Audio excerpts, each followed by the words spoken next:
because I promised quite a bit of people that I was going to record it because, as we all know, meetings just come up. And some people were, oh no, so bummed I'm not going to be able to join. And I said, no worries, recording will come your way.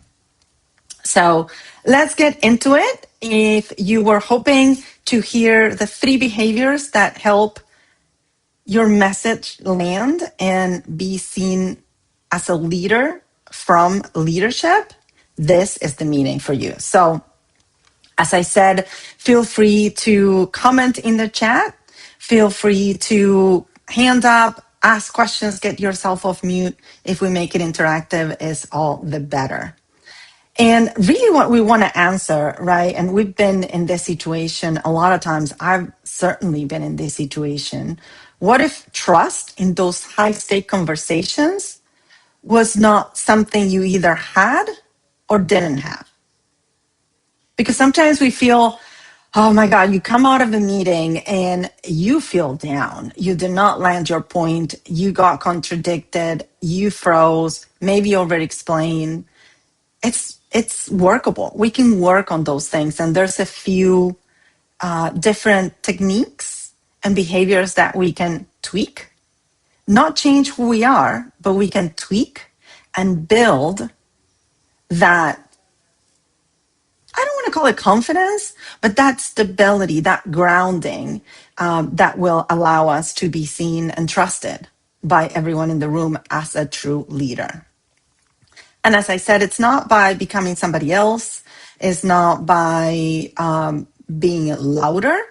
It is by shifting how people experience you. And what I mean by how people experience you is how you come across, right? And we all know people make up their mind consciously or unconsciously as soon as you start talking about you. So just to be direct, and sometimes I pause for a second because more people are joining. Hopefully that's not too distracting, but I want to let everyone in. Just to be direct, and before we go any further, I want to ground expectations. This is not a shortcut to promotion. Of course, if you land communication in a different way, you're going to be seen as leadership, as more promotable, as ready for that next level when the opportunity arises. But I don't know your situation, so I can't promise you that. I'm going to do my best to help you, though. And this is about communication in high-stake moments. So really, today's session is designed to strengthen the way you are, the way you communicate, and help you get experienced by leadership in a different way. And I'm going to mute everyone to make sure that we don't get noises in. So really what happens after this is up to you. But I will ask you one thing. Let's participate all out. Make the most of this hour. Lower other windows. Get distractions out of the way. And when you hear something that you're thinking, I could apply that easily, or, ooh, that's a good one, write it down. And we're going to come back to that at the end of the session, right? Because what you do with what you learned today will define if this hour was worth it, was valuable for you. And for those early action takers, at the end, I'm going to offer the opportunity to have a free strategy session with me so we can discuss these same topics in your own situation.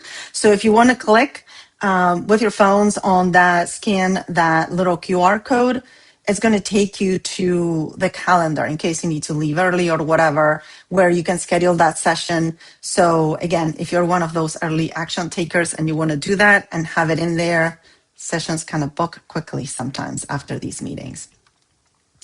So what are the 3 behaviors we want to tackle today? Because trusted leadership, right, in communication, it's not something polished. It's not that we want to just make you sound different. We don't want to put you in this confidence theater that I call it. And you may not have heard this word before, but it's almost like trying to make yourself feel comfortable or demonstrate it you're comfortable and confident, but you really aren't inside. That's what I call confidence theater. It's like putting on a persona that's not you, that's not grounded in you. And it's not either about speaking more. The three behaviors are regulate, land, and direct. And this is what we're going to talk about through the entire presentation. We're going to distill each one of these, talk about behaviors, talk about examples, because I have really good ones. And some of my clients have been graceful enough to give me feedback. And I have those stories that I think really ground it in what is possible and how they've changed it. They've changed these behaviors. Today, it really matters more than ever. Nobody can say we're not in a very tumultuous, I cannot always pronounce that word, or unstable environment in the pharmaceutical industry, in the medical industry, really. There's a lot going on. There's companies buying companies, there's companies reducing, there's company getting bigger. There's a lot of uncertainty, but we all need to stay grounded in what we do and being able to communicate effectively in a way that it's understood and in a way that shapes direction for leadership to see you as that next level leader. We have to manage ourselves and our behaviors to be able to be experienced that way. Because leadership, like it or not, is always cataloging people, right? That's what they do real quick. Executive leadership. Who sounds clear under pressure? Who can be trusted in those difficult moments? And who's ready to shape direction and not just follow it? Because when we're just following direction, somebody needs to be there to guide you.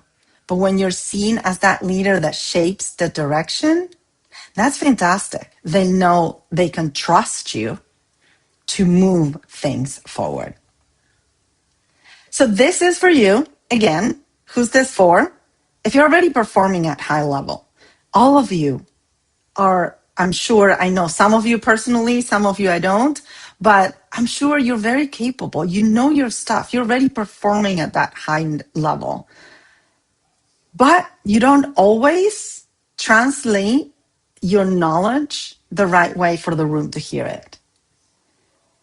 Or maybe like it happened to me a few years ago, I did a 360 assessment and it came up with work on your executive presence. And I was like, what does that mean?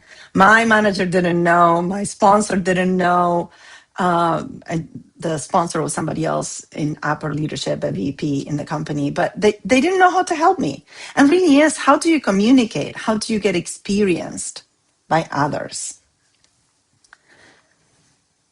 And your thinking is stronger than how it lands. Nothing is more frustrating than knowing exactly what's going to move the project forward, knowing exactly what you want to say, but not saying it clearly. So that's what we're going to get tackled today. And if you want more authority without performing, and this is critical, right? We don't want to become someone else because then it doesn't come out authentic.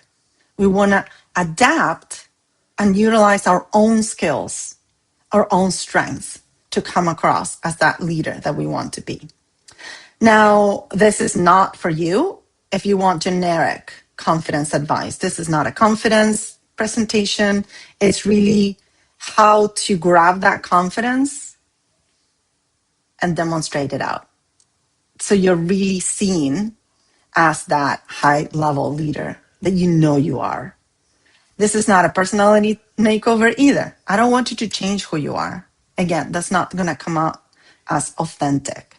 I'm not going to give you scripts because we want to ground it in your own situation. I may give you ways that you want to express. And then if we further talk in that strategy call about your particular situations, we can talk about some scripts there, right? Because we are grounding them on what's happening to you in the moment. And then if you're just comfortable being seen as that executor, right? Not everyone wants to shape direction. Some people are just great at what they do and they want to keep executing. And that's great. Not all of it may be relevant for you today.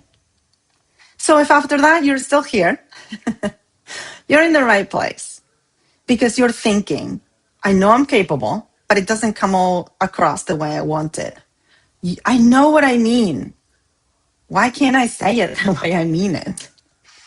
And the one that I've heard recently as well from a couple of my clients is, why is it that people that are less capable and have less results than I do get promoted or get retained or whatever the situation may be before you are? So again, the QR code there in case you didn't get a chance before and you're still with your phone in your hand, but you'll get it at the end anyways. So you are in the right place. Let's get right into it. And why do I care about this? Most of you know my experience. I was in the pharmaceutical industry for over 25 years, more than 20 of those in leadership roles. And so I've experienced everything that I'm going to talk about today. And so I wanted to start with a personal situation, a personal story that really changed the way that I demonstrate my leadership and the way that from that moment I changed how I wanted leadership to experience me. So this is a few years back. I was the project manager, senior project manager over 4 studies. They were Schedule 2 drug studies, fentanyl type drugs, right? You know, if you've ever worked with them, they're not your typical study. They have a lot of things coming up. I mean, we had some investigators stealing drugs. It was crazy. I was the senior project manager over this program. It was the biggest program, the only program with this client. I was managing the day-to-day. I was guiding the team. I was guiding the client. I was that main point of contact. I was really working on not just the studies, but the relationship and the direction that the studies should take. There was also an alliance manager that all of a sudden quit. In my innocence, in ingenuity as well, another word I can't pronounce, I thought, I'm a shoe-in, right? It's clear what I'm doing is actually her job. She wasn't doing much because I took it. But guess what? I thought my performance and my results were going to guarantee that I was considered. That's not what happened. And I learned the hard way that you need to advocate for yourself. 2 weeks later, I was introduced very happily from a leader in the company, the person that was going to take that alliance management role with my client and not me. And it was a really big surprise. But when I look back, because those are the moments we need to use to learn, right? When I look back, it was partly my fault. So I want us to read this together. Results are not enough if the right people do not fully understand your impact, range, or readiness. Read that again. Internalize it. Put it somewhere. It's a reminder that we need to advocate for yourself. And that's part of being a leader because we need to learn to communicate our wins. Nobody likes to be, I'm so awesome.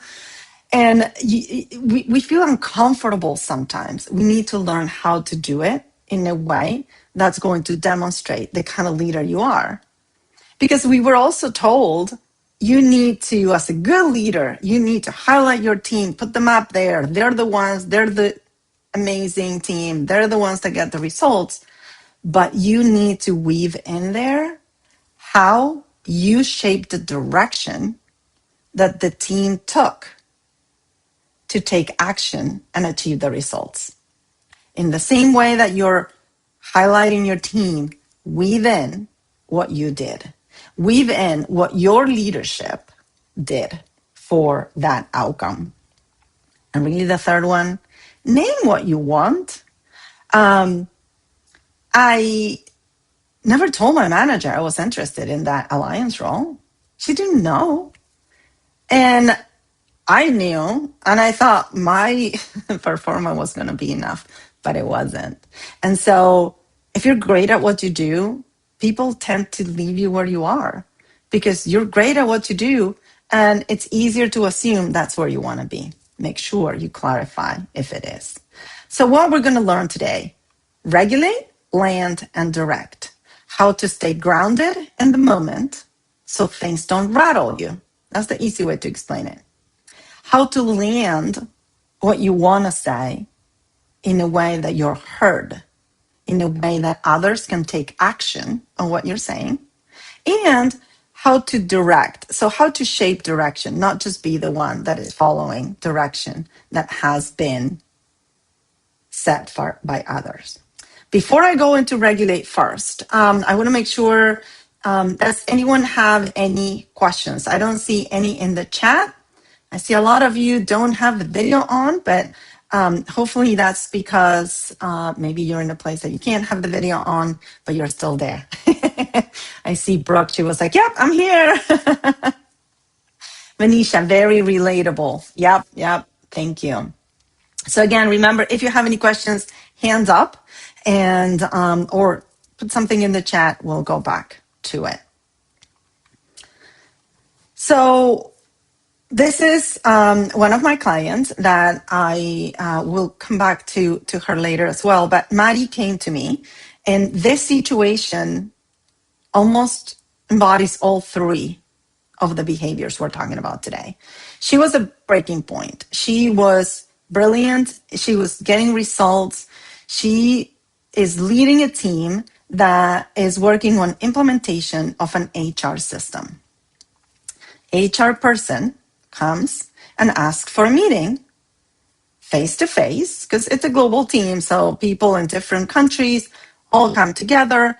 And Mari, my client, had to present the status, where they were, what they were projecting were going to be the risks, how they were overcoming them, timelines. We know the drill. Now, this very, very high-level HR person, VP role, had a different agenda. What she really wanted was to demonstrate that Mari's team was not doing their job because she wanted to have this other consulting company that she had worked with before take the work. She didn't want to work with the internal team. So what happened during that meeting, Mari was super prepared. She knew her stuff. She had the statistics. She has the numbers. She had everything. But this HR person proceeded to attack every single point of information, even criticized that she had used little purple stars for bullet points just to make the presentation more lively because it was so dry with numbers. Mari froze. She did not know how to respond. She was in front of a VP person that all she was doing was going from one topic to the other without giving Mari an opportunity to interject and explain how her team was doing the right job. And at the end of the meeting, she was devastated. And that's when she came to me and said, I know you can help me with this. I have the follow-up meeting in 5 weeks. Very tangible, right? I want to do better. I want to be able to explain what my team is doing. Mari was part of meetings with a client, with a vendor that was providing this software. She was part of meetings where she would highlight how her company was applying this software, as well as talking to the vendor on how and what changes they could make to make it easier and better to implement. So it was her thing. We worked on that, and we worked on how to stay grounded. We work on techniques on how to be able to take a deep breath and not be on the defensive. And 5 weeks later, she went back to that meeting. She was able to highlight her team accomplishments, the way that she was shaping direction. And the meeting was a success. Everyone was impressed on the difference, right? From 5 weeks earlier to now. And that is the shift we're talking about. There were other leaders in that room congratulating Mari for how she had handled this very, very abrasive person. And that's what I mean. Mari is a very gentle person. She does not like to be abrasive herself, but we built her up in that, I don't want to say confidence, but the self-trust that she was able to confront the situation. Did she feel comfortable? Absolutely not, because this is something she needs to keep practicing until it becomes second nature. So how do we regulate? Because this is the first one. Regulate is the one that's going to make a difference between you having a fight or flight type of reaction where your brain is trying to keep you safe. So either paralyzes you and you literally freeze, or you over explain because you want to make sure you get your point across because your brain is trying to keep you safe. Now, if you can regulate yourself, ground yourself, your brain is not going to feel this as a fight or flight situation, and you're going to be able to communicate effectively. Because this is not a knowledge issue. Maddie had all her stats or her information. She knew her thing, but it was her brain was not letting her reach that. And if you've been following some of my LinkedIn posts, that's exactly what I've been talking about. You need to reach that information in your brain, and your brain is preventing you from doing just that. So the first thing we need to work on is on regulate. And how does it look like? Sometimes it's as simple as taking a quick breath before responding. I was going to say a minute, but it's actually a couple of seconds to take a breath. Your brain's already thinking, so you're talking a couple of seconds after you're thinking. That lets your brain, believe it or not, put the sentences together in a much more organized way. Slow the pace instead of rushing. When you rush, you trip over your words and you don't say the ones you wanted. And that's when your message doesn't land. And people feel that anxiety, and you put everybody else on the defensive as well. And that's when the whole emotional situation in there is not working in anyone's favor. And again, you need to stay with the issue and not the temperature or the emotions in the room. Always think first. Before you respond, take a deep breath. How am I moving this project topic forward? Not how am I going to respond so people see me great. It is how am I moving this project forward? What does need to happen for a successful outcome? And that naturally will make you come up as a person that can be trusted in that moment. And this is another situation that happened to me, and it's something that I've shared with a few clients as well, because it always comes very handy. I was part of a meeting, few leaders in there, a lot of lower level people.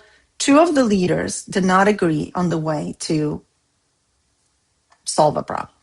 They were going at each other. I mean, sometimes things get heated and they did not agree.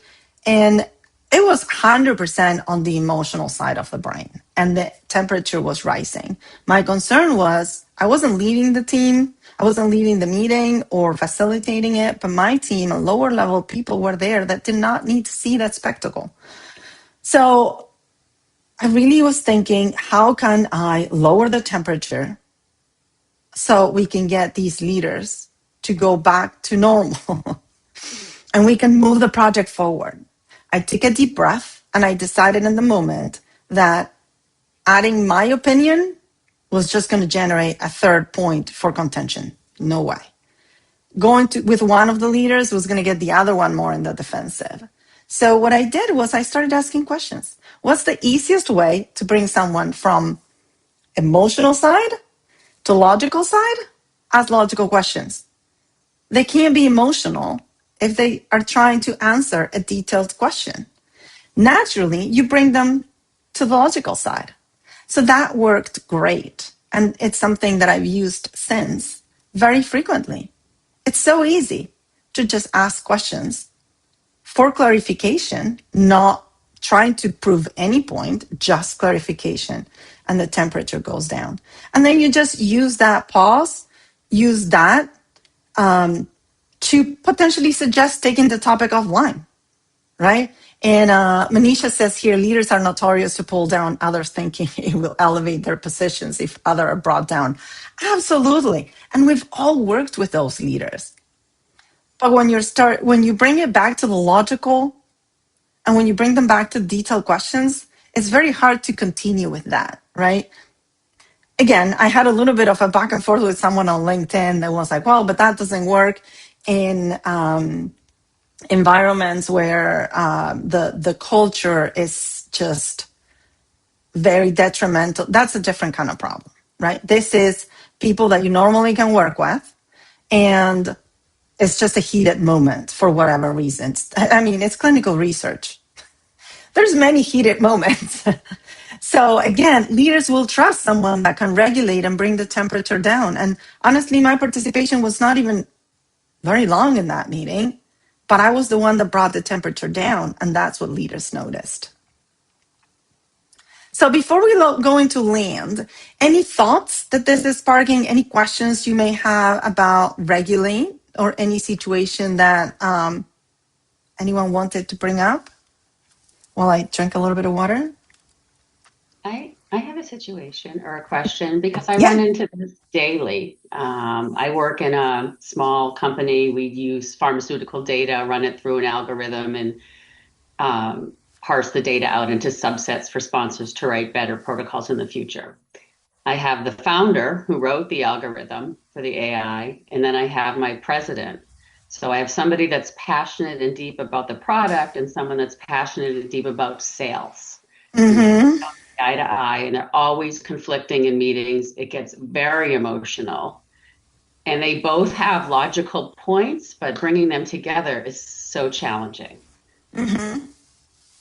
Yeah. Like, And again, I mean, we could talk probably about the situation in more detail if you want to schedule a call and we can look exactly. sure. But what has worked really in the past is when you try to bring it down, and especially if you know that what's going to happen because it happens every time, just try to interject early enough before it blows out of proportion. It doesn't always work, but all you can do is being seen as the person that at least tried to bring that temperature down, and the Yeah. person that tried to, again, not take sides, Mm-hmm. but ask the questions that were seen as she moved the project forward, right?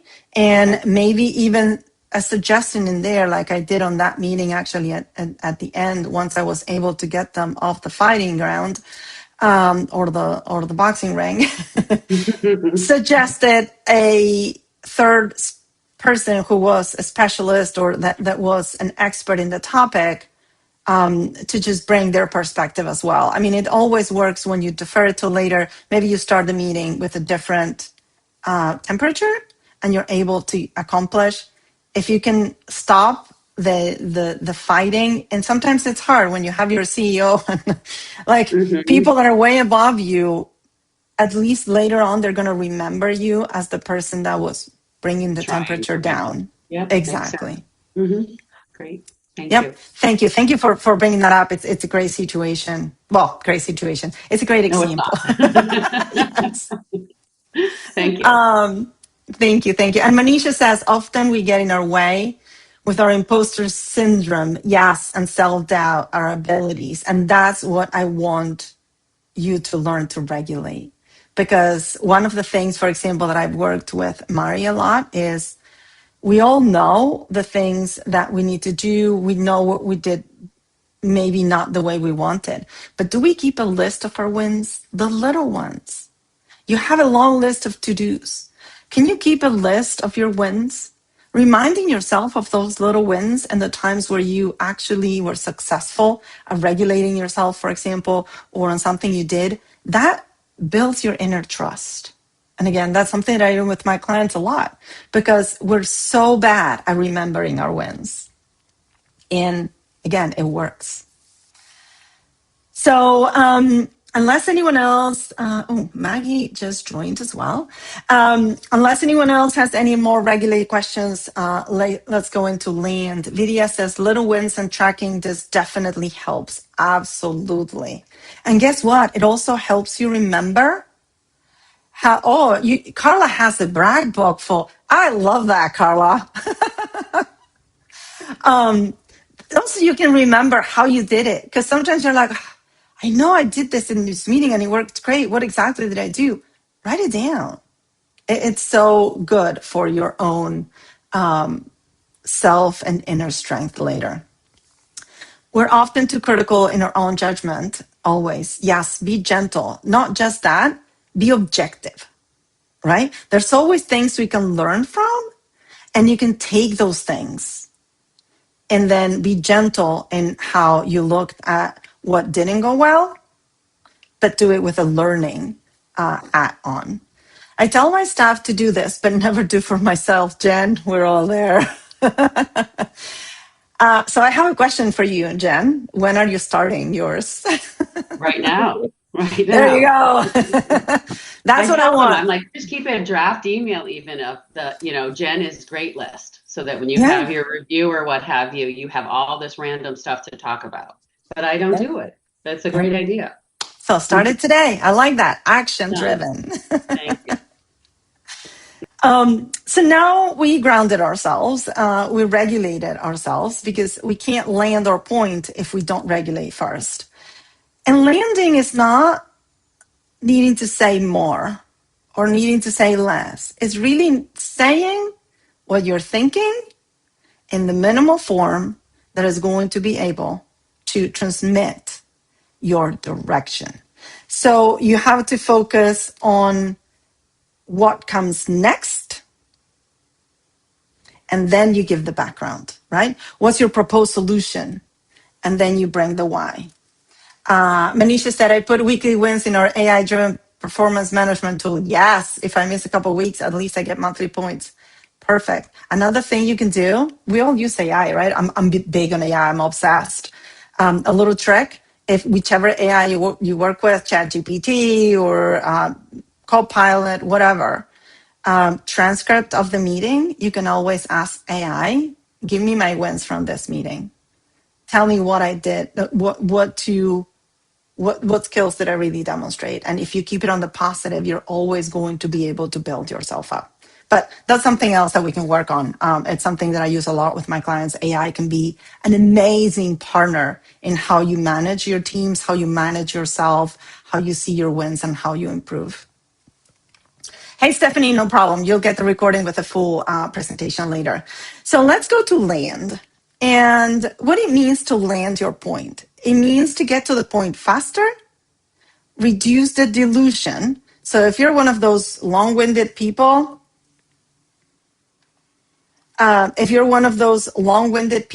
you need to make sure that you give your brain some time to think about the way to say it before you start with a lot of jumble words out there.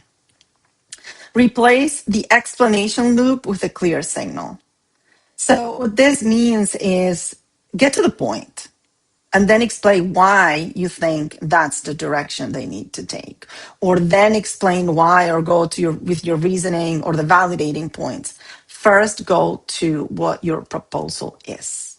Summarize it. Executive summary first, details later. And don't go into all of the details. Make sure that you're being concise, right? So how does your point land, and what happens when it doesn't? When it doesn't, you're circling the topic. I'm sure you know someone that does that. It gives you, they want to be so clear that they come at the problem from so many angles that then people need to really make an effort to extract what you're trying to say. And that's never good because they tune out. People don't go through that effort. When you give, as I was just saying, when you give too much context first, and then you make your point. So your position gets buried because by the time you get to it, you lost your audience. Remember, we're in the age of rapid fire. That's why Instagram and all those platforms are so popular. It's rapid fire. That's how your brain goes now. And it's very hard, and we all need to get better at slowing it down, but people don't take that time. So if you want your point to land, go succinct first. They will ask questions if they need more background. Maybe you're flat or rushed through the delivery. That's not good either. Flat monotone will lose everybody's attention faster than you can think. Rushed, demonstrate anxiety. You don't want to do that either. I know, it's a fine line. And then the worst one really is when you leave the room unsure if anyone even heard what you had to say. Because then you replay it in your head and you think about it. And maybe you don't even sleep thinking about it if it was a really high stakes meeting. And so what I want you to think is, how am I going to make my point clear? This is another one of my clients, and it was so much fun to go through this exercise. She, again, Chris is brilliant, and she has so many ideas, and she leads a team. She's very technical and tactical because that's her work. She's in a leadership position, but she tends to, because she has worked with IT and really people that think logically and very dry, she has taught herself not to show emotion a lot, because that was seen by her peers as an emotional person. She was working in an environment where they were all men. So she took emotion out of her speech, and now she's very flat when she talks. So she wants to improve that. She wants to improve the way that she now talks to leadership, right? She needs to focus on the up level, not the down level, right? The down level already follows her. So I asked her to do two things. Grab a couple meetings recent where you had a significant speaking part. Listen to it. I mean, all meetings are recorded these days. Or maybe record the next one you have and read the script. Read not the script, the transcript. Because that way you can recognize things that you don't see when you're actually talking. So she did this exercise and she was so surprised about a lot of the things, the ums, the like, because sometimes we know we don't want to say but then we replace it. Mine was right. I replaced my for right, and it was not good either. And I repeated it over and over. Again, I put my transcript in ChatGPT and it was like, you repeat right all the time. You don't say good job, but there's another one now. Do this and you're going to be amazed at the results. So we worked on her findings and we practiced, right? We have an hour together in our sessions and we used 10, 15 minutes to practice. She had to present something to me. And again, she was very flat and monotone, okay? Maybe put a pause here, highlight one word before you end the sentence. Little by little, she's getting so much better. And also, I asked her to look at other leaders that she respects and she knows command the room. Not to mimic them, because remember, no confident theater here, or not becoming someone you're not, but where do they pause and how do they pause for effect? Is that something you could implement? Maybe you can't implement everything they do, but if you recognize what they're doing, then you can do it as well. Now, don't do this the entire meeting, because then you're going to have no idea what they said and maybe it was important. But pick a little bit of the meeting, maybe at the beginning or at the end after you got the gist of it. But do that exercise. Pick people that you like the way they present and you like how they command the room. And maybe you can take some tips from there. Once she started practicing these things, she's someone that thinks super logically. So she's trying to extract from all that logic. And pausing made a huge difference. Adding some just inflections in her voice here and there made another big difference. And that's really what helped her deliver her message better. And again, she was concise already, but what she needed to do is work on the delivery, on the tone, on the pacing. Before we move to direct, which is the last one of the behaviors, any questions or comments on the land? Hopefully that was helpful. I see heads, so that's amazing. Direct. So once you were able to regulate yourself and you were able to land your message, the next level you want to do is be seen as somebody that shapes direction and not just follows orders. You want to be seen as someone that can be trusted to know what to do, not just follow what others say. So 3 things you need to work on is how you enter the conversation, how you frame your thinking, and how you guide the conversation to where it's going to put the project, the issue, whatever, what's going to move it forward. And so what does it mean to be direct? Again, this is the difference between contributing to a conversation and leading the conversation. You don't need to talk the entire meeting to lead a conversation. But at strategic points, when you have something to say, it's better for you to say it, again, first with what you think needs to happen and where you think this needs to be put forward, and not use thing, right? And instead of saying, well, I think maybe we could, What I propose is that we do X. And this is what we need. And by this time is when we can get it ready. If you put things in, if you, in your mind, if you practice that, it's going to make a huge difference in how you are being perceived and how you're, again, putting your voice forward. So my client Elizabeth was leading, and this is a very simple one. And again, it was fun because we had fun with this one. But she was leading these meetings where, I mean, we've all potentially been to these. Study teams would come in, describe the where the project was, what were the risks, and what were the proposed solutions. In this meeting, there were a lot of leaders as well from the different departments, different specialties, or the experts on some of the topics. But Elizabeth was selected to lead these meetings because of her ability to understand at surface level a lot of different departments. She had worked on different ones. She understood the problem from different levels, but she always felt she was not the expert, right? Now, she would introduce herself exactly like this. It says there, I'm not the expert on this topic, but I'll do my best to lead the discussion. What do you think that did? The room didn't need to decide if they could trust her or not. She told them flat out, I got no idea. Let's go. How do you think that went? Not very well, right? So we worked on that. And that's something that really shapes your leadership. And the fun part was after we practiced and she really worked on this, she said to me one day, I know the theory.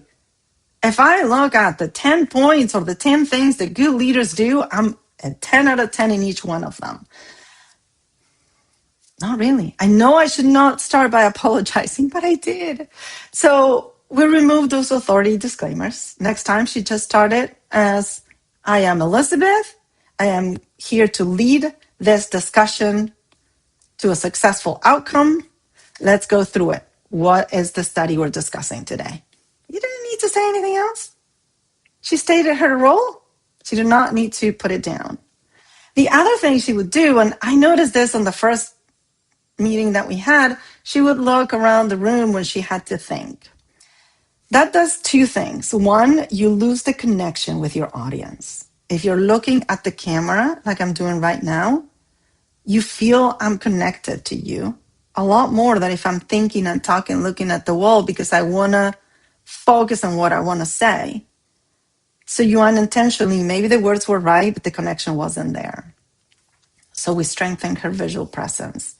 And she had the habit of lowering the temperature in the room because, again, there were a lot of leaders there. Sometimes they would go at each other because they didn't agree on what they needed to implement. She would make self-deprecating jokes that worked in the moment. Everybody laughed. Temperature came down. But that kills her presence. Her leadership presence was killed in that moment.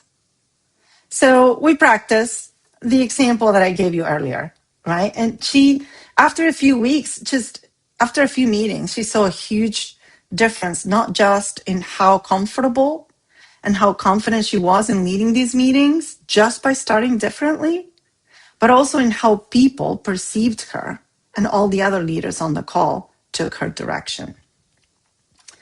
To start to wrap this up, because it's already 12:50, at least in my time zone, regulate, land, and direct. You can't land without regulate. You can't direct without regulate and land. These behaviors are a lot simpler to implement than it looks. You just need to be intentional about it. It's not about becoming louder or performative, like I mentioned before. It's just working on that internal steadiness, on your grounding, and being a little more precise in how you say things by first giving your conclusion and then explaining just the most important points that took you to that conclusion, so you don't dilute it either. That will just naturally be more clear, and people will be able to take action. Because if somebody takes the lead during a call and tells everyone else what to do, most people feel happy to just leave and do it, because now they don't have to think about it or be responsible for it. So that's when your ability to really move the direction of the project is really seen by leadership a lot better. And going back to Mari, which was my first client example, I like to kind of put the loop in these. We talked about that call, and we talked about it and how others perceived her. But one thing that broke my heart in that conversation was when she said, am I even cut out for this? She did not enjoy these conversations, and nobody does, and you don't have to, as long as you know how to regulate yourself and be able to land your point, direct what needs to happen, and get out. So the question was never about her capability. The question was really on regulating herself to be able to take these very abrasive personalities. So this is why some of these things are important, not just for how leadership sees you, but how you build your own confidence. And in the result, really, she had the other leaders come and tell her, amazing how you managed this person. Nobody liked working with her. This HR person was super abrasive. And other leaders were saying, we all need to learn how Mari handled this situation.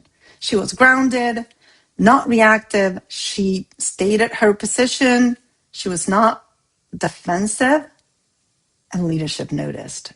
And that is what you can accomplish when you go through these three things. And it really matters for advancement, because let's be honest, once you're at this level, performance is the baseline. It's what the minimum that is expected from you. It's not the differentiator. The differentiator is how you demonstrate your leadership, is how you shape direction. So how clearly does leadership understand your point?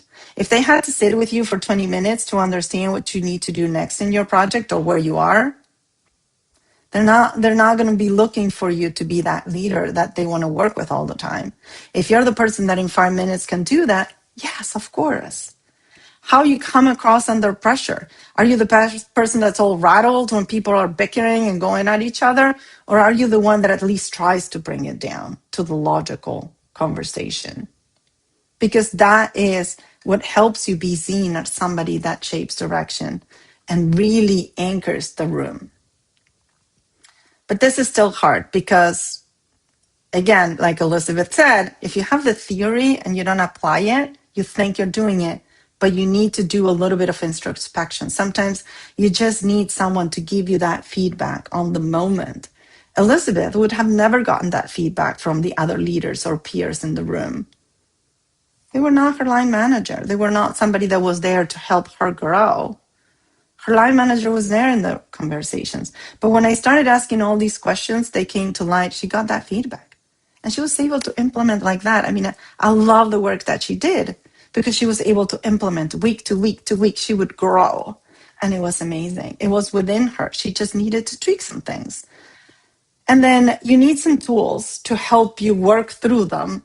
And you can have some tools where you practice, where you put yourself in situations. Again, a tool is journaling as well, but you really need to work on that and focus on that output. So as we're starting to really wrap up here, there's two ways you can do this, right? And you can either read more books, collect generic advice. I love this one, waiting for better, more specific feedback from your organization, or just hoping that somebody eventually notices you. Those are not really great ways to go at this. What really works is when you can work on these real situations that I've done with these women, in trying to look at what happened, what were you feeling at the moment, how can you overcome that, what can we work on together, and that's precise feedback that can take you forward. When we do coaching, we practice between sessions. So if you're trying to implement any of this on your own, practice. Make it an actionable habit that you can continue to have, right? And refine in real time. And this is exactly what I do with my clients, right? We talk through what happened on high-stake meetings, go through difficult conversations, and maybe the way I handled it is not the way you handle it. And my coaching sessions are really about you. So we talk about what do you feel comfortable doing, and I will give you my feedback. And then look for those promotion rent moments if that's what you want to do, and fix those visibility gaps. Because what we can do is fix those freezing moments, the over-explaining moments, how to enter the room in a way that's going to be successful, and how to communicate your performance with value. So this is really for leaders, and I know you all are, that are capable. You're ready delivering, but you itch to make sure that you're being perceived the right way to shape direction, not just of the project, but from your career as well. So your message lands clearly. So you have two choices. As I said, hopefully you were taking notes. Make sure that you're adding what the actual action you're going to take, right? You don't need to work with me for this. You can just say, okay, all these are things and tips that I think are great. Put the name of the meeting where you're going to implement it this week. Next week at the latest, maybe if you're in the middle of something. What are you going to implement? And pick one thing at a time. You can do this. Or we can work on this together, right? If you really decide this matters enough and you want to do it faster and you want to have that partner that will give you the feedback, this is what I'm here for. So you have the QR code, and I'm going to show it again. I can give you a half hour free, completely complimentary, just because you came to this meeting and you heard me talking about this, and I'm so passionate about it. We can have that strategy session. We can talk about what you're going through. We may decide that just with a few more tips, you're good on your own, and that's great. I love adding that value. Or we can identify together that you want to do coaching and you want to work with me. And that's also a great next step forward. I am good with both of them. So here's what I want you to do next. And this is really important. Scan the QR code. So you have it, right? Scan the QR code. You're going to get it on the follow-up emails anyways. Use the booking link. Choose a time and a day that works for you, but make sure it's not beyond next Tuesday. Ideally this week. You're going to come out of this meeting with lots of ideas. I want you to implement it now. Yeah? And show up to the session with an open mind. Because this work can change beyond the meeting. And I'm going to go through this super quick because I know we're running out of time. But Elizabeth also came to me initially because she had just received, I don't know, somewhere like 20 rejection letters. But she wanted to just get a different job. She loved what she was doing, but it was not helping her grow. There was no clear career path, nowhere to go, nowhere to grow in the company she was at. We discovered she was applying to the wrong roles. She was applying to the shoe in fit, whatever that saying is. But she was not showing to those interviews with the passion that she had for what she really wanted. Once we identified that and we identified how she was coming across, she got that ideal job. And now she's so happy where she is because she is where she wanted to be. So again, she learned to regulate, land, and direct in an interview setting that gave her the right outcome. Now, my 3 musts, if you want us to work together, is I want you to be serious about your growth, honest about your answers. The sessions sometimes get pretty personal and deep, but that's how you grow and that's how you become the next level that you want to be, right? And really willing to apply that work between sessions. Don't wait too long. That's what I can tell you. Each meeting, you're shaping the way leadership sees you, and that's important. My last slide here, and I'm going to open it up for questions if anyone has more time to stay. Book your strategy session. QR code is there. And I'd love to hear from you guys. Are there any questions? Anything I didn't cover that you wanted to hear today, or any specific situations you may want to pick my brain on?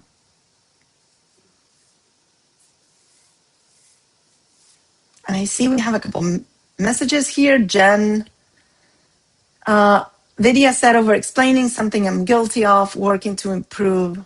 Yep. Jen needed to drop for another call. Super helpful. Manisha, great presentation. Thanks for sharing. Need to drop. So everyone needs to drop. Hopefully this was helpful. Thank you for being here with me today. And go ahead and schedule that call. I can help you through what you're going through. And I really hope to talk to you soon. Have a great day, everyone. Thank you. And where is my recording? Let's stop it. Thank you, Vanessa. Thank you so much. So happy to see you here.